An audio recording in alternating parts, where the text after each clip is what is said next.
s'est pas accru avec l'augmentation, l'explosion même de l'apprentissage. Donc, première constatation, ça n'a pas explosé par rapport à la situation antérieure, alors même qu'on a doublé, voire même peut-être demain triplé le nombre d'apprentis. Première réponse. Deuxième réponse, c'est à l'intérieur des OPCO que sont développées des stratégies pour éviter ces ruptures de contrat au cours de l'exécution du contrat. Et qu'on travaille, je pense notamment à l'OPCO EP où je siège, on travaille sur cette question pour essayer d'identifier quels sont les motifs de rupture de contrat, parce que se dit que c'est notre première source de recrutement que d'aller chercher ces ruptures de contrat. Ces jeunes qui ont commencé un apprentissage, il faut peut-être leur proposer d'autres solutions d'apprentissage. Voilà les points qui sont les plus importants sur cette question.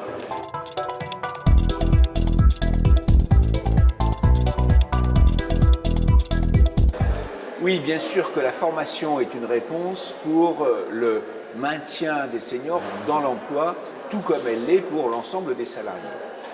Simplement sur cette question-là, ce qu'il faut comprendre, c'est que depuis 40 ans, on était parti de l'idée malthusienne, stupide à notre avis à la CPME, qu'il fallait diviser le travail, qu'il était en quantité limitée. Et donc on faisait tout pour sortir les seniors du marché du travail et pour faire rentrer les jeunes.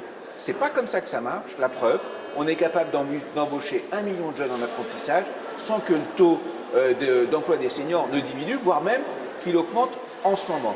Donc, il faut se repositionner dans une nouvelle culture collective où le senior va être conservé plus longtemps sur le marché du travail et que, évidemment, à 45 ans, à 50 ans, à 55 ans, il y a des reconversions professionnelles possibles, il y a des formations possibles.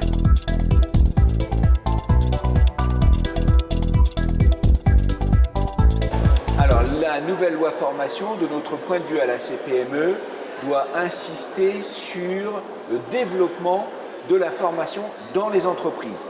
Ce qu'on a fait depuis, 20 ans, c'est qu'on a sorti petit à petit toute la formation professionnelle de l'entreprise.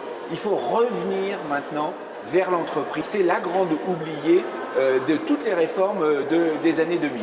Donc il faut revenir vers l'entreprise. Et là, nous avons, une proposition, c'est de remettre de la mutualisation pour les entreprises de 50 à 299 salariés. Ça nous semble essentiel, notamment pour financer de l'ingénierie de formation de façon collective dans ces entreprises-là.